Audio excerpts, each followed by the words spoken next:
Atas nama Bapa dan Putra dan Roh Kudus, amin. Shalom Aleichem bersama Mesiah.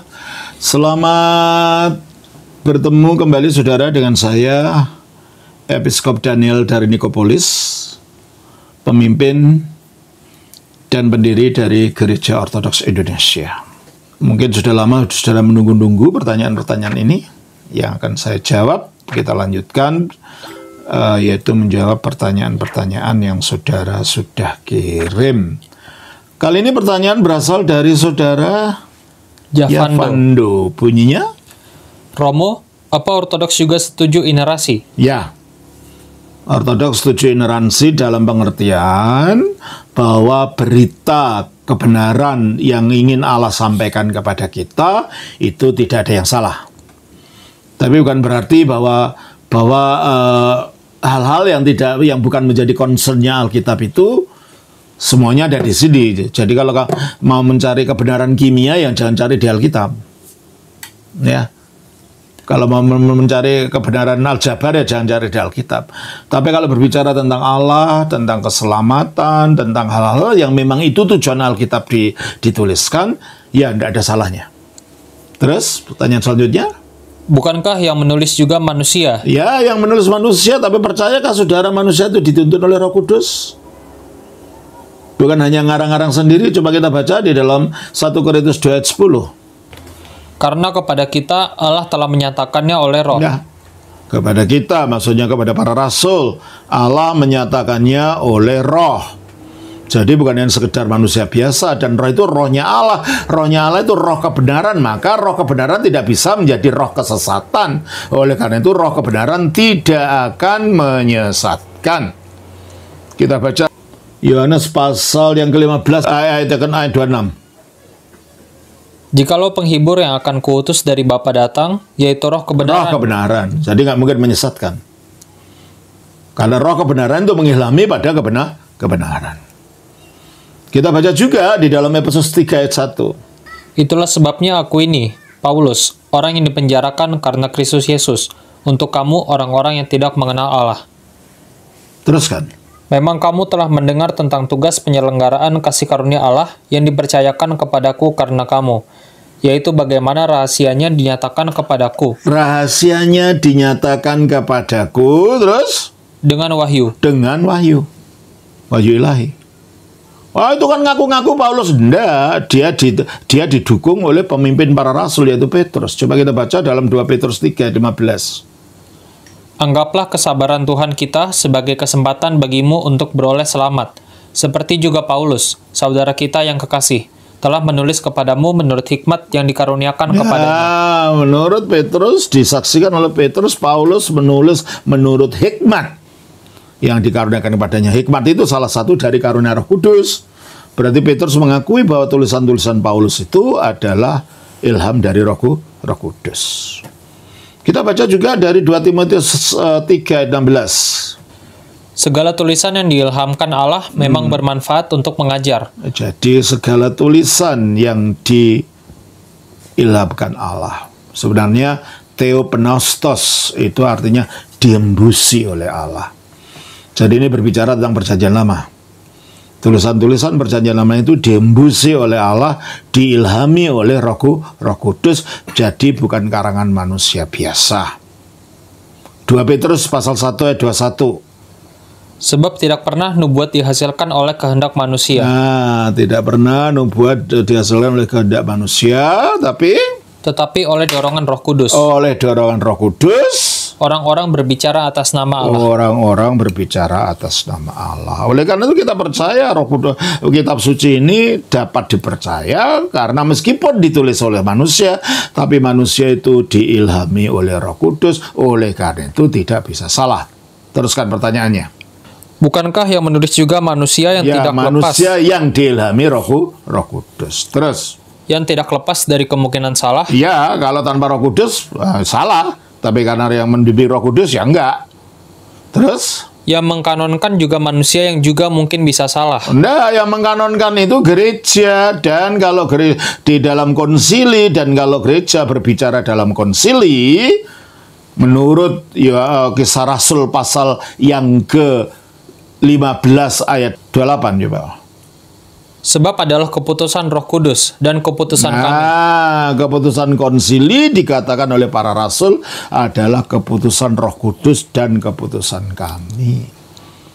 Jadi kitab suci yang diputuskan dalam konsili itu adalah hasil karya Roh Kudus. Yang mengilhami Roh Kudus, yang menuntun gereja untuk mengumpulkan juga Roh Kudus. Jadi tidak ada kesalahan karena Roh Kudus itu roh kebenaran. Teruskan pertanyaannya. Yang mengkanonkan juga manusia yang juga mungkin bisa salah. Enggak, gereja dituntun Roh Kudus, bukan manusia sendiri-sendiri, enggak. Terus? Buktinya antara kanonnya Katolik dan Protestan saja bisa beda. Nah, itu bukan masalahnya itu. Masalahnya pada waktu awalnya kita harus kembali kepada sejarah. Ketika orang-orang Yahudi itu berada di dalam penyebaran, terutama di Alexandria, Mesir, mereka sudah tidak bisa bahasa Ibrani lagi.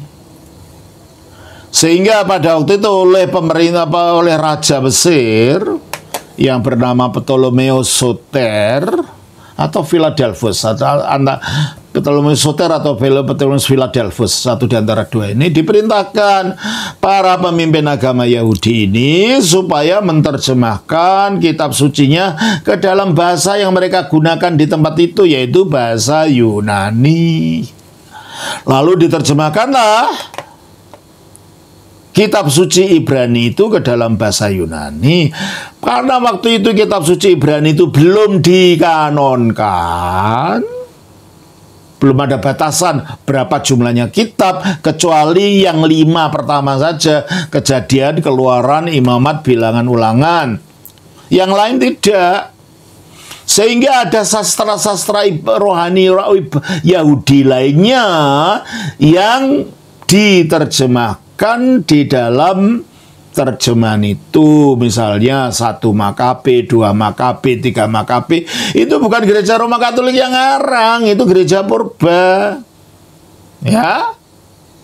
Jadi itu dari gereja purba waktu itu. Awalnya orang Yahudi sendiri, kanonnya Yahudi di Alexandria itu mempunyai kitab Makabe, 2 Makabe. Yang terjemahan itu namanya kitab Septuaginta.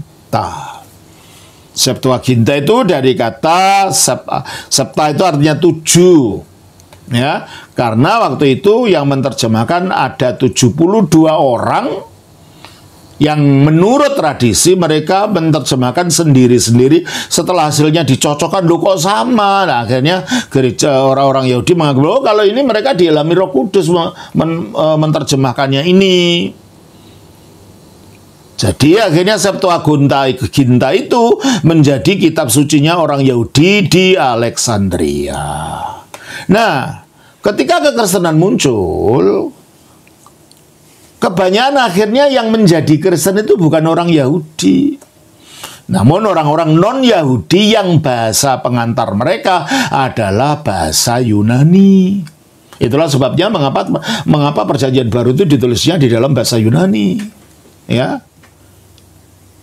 Otomatis kitab suci yang mereka gunakan sebagai landasan daripada mereka memahami nubuat-nubuat Kristus adalah kitab suci yang bahasa Yunani tadi, yaitu kitab suci Septuaginta, yang memang jumlahnya lebih banyak dari kitab suci bahasa Ibrani yang di Israel. Karena terjemahan tadi belum, kanonnya belum di fix gitu, harus jumlahnya sekian. Nah, itulah yang menjadi kitab suci gereja purba. Jadi ke Perjanjian Lama Septuaginta itu yang menjadi kitab suci gereja purba di barat maupun di timur. Dan itulah yang juga jadi kitab suci gereja Ortodoks dari zaman dulu sampai sekarang. Jadi ini bukan gereja Roma Katolik yang ngarang-ngarang, enggak, jangan keliru. Malu lah Anda tahu sejarah. Hanya pada waktu abad ke-16 ketika terjadi gerakan Renaissance, pencerahan, Aufklärung, bahasa Jermannya, di Eropa Barat, maka orang merasa bahwa mereka perlu kembali kepada yang asli, karena perjanjian lama itu tidak asli, yang Septuaginta itu, maka kembalilah kepada kanon Ibrani, dan kanon ini yang akhirnya digunakan di dalam gereja Protestan. Jadi kanonnya gereja purba itu bukan kanonnya Ibrani, yang jumlahnya cuma 20, berapa itu, 49. 39. Bukan itu. Itu baru kemudian pada reformasi Protestan. Sejak zaman purba yang menjadi kanonnya gereja adalah kanon Septuaginta, dan itu kanonnya gereja Ortodoks. Yang sebagian juga digunakan dalam gereja Katolik dengan nama Deuterokanonika itu. Jadi sebenarnya ini bukan masalah kanon itu tidak dibimbing Roh Kudus. Itu yang tidak dibimbing itu abad ke-16 itu, karena mengubah kanonnya gereja dari awal. Yang dari awal kanonnya gereja Timur maupun Barat itu adalah yang ada Deuterokanonikanya, yaitu yang ada di dalam Septuaginta, lalu diubah menjadi digunakan yang kanon Ibrani saja. Jadi ini bukan masalah tidak dituntun Roh Kudus, masalah perkembangan sejarah di luar konsili. Karena dikembalikannya kepada kanon Ibrani itu adalah bukan dalam konsili, itu keputusan daripada para bapak reformasi. Ya, teruskan. Alkitab mana yang diilhami tulisannya oleh Allah? Ya, iya. Terus? Kalau Alkitabnya Katolik dipakai ayat Perjanjian Baru yang mengatakan segala tulisan Alkitab diilhamkan Allah. Kok diralat oleh Martin Luther dibuang yang 7 kitab, Romo? Nah, saat salahkan Martin Luther, jangan salahkan gereja. Gereja yang berasal dari zaman para rasul, gereja purba, tidak mengubah-ubah jumlah kitab suci. Yang mengubah jumlah kitab suci adalah sesudah reformasi Protestan. Ya. Jadi jangan salahkan konsili, jangan salahkan kanon, jangan salahkan bahwa ini tidak diilhami, tetap diilhami. Tapi catatan, kitab-kitab yang disebut Deuterononika itu isinya sejarah. Bahkan sekolah teologi Protestan yang tidak percaya pada Deuterokanonika pun, kalau mereka belajar sejarah, mereka harus belajar itu kitab Deuterokanonika, kitab Makabe, dan karena isi sejarah antara kitab Maleaki dan kitab Matius itu sumbernya dari kitab-kitab ini. Dan perkembangan pemikiran yang terjadi antara Maleaki dan Matius yang sampai akhirnya mempengaruhi tentang kemiripannya dengan Injil Yohanes, dan itu ada dalam kitab Yesus bin Sirah, kitab Yesus bin Sirah, kitab Kebijaksanaan Salomo, itu ada perkembangan-perkembangan di sana. Jadi tidak semudah Katolik nambah-nambah, Protestan ngurang-ngurang, enggak, kita harus melihat sejarah.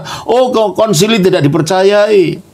Bukan begitu. Dan seandainya kitab-kitab itu tidak ada, landasan keyakinan iman Kristen, teologi Kristen itu bukan perjanjian lama. Landasannya perjanjian baru. Dan perjanjian baru, baik Ortodoks, baik Katolik, baik Protestan, itu isinya sama. Oleh karena itu tidak ada masalah seandainya ada atau tidaknya Deuterokanonika dalam kitab suci, sebab pada akhirnya pemberitaan tentang Kristus itu terutama di dalam perjanjian baru. Perjanjian lama itu adalah nubuat-nubuatnya. Jadi ada atau tidaknya Deuterokanonika tidak mengubah isi pemberitaan Injil. Injil tetap utuh karena landasannya adalah di dalam perjanjian baru. Saya kira itu ya, Saudara Jovando. Tuhan memberkati. Maaf karena jawabannya terlalu lama. Sudah lama saudara kirim, mungkin sudah tahun lalu ya, baru saya jawab tahun ini. Terima kasih. Tuhan berkati. Shalom. Selamat Bapa, Putra, Roh Kudus. Amin.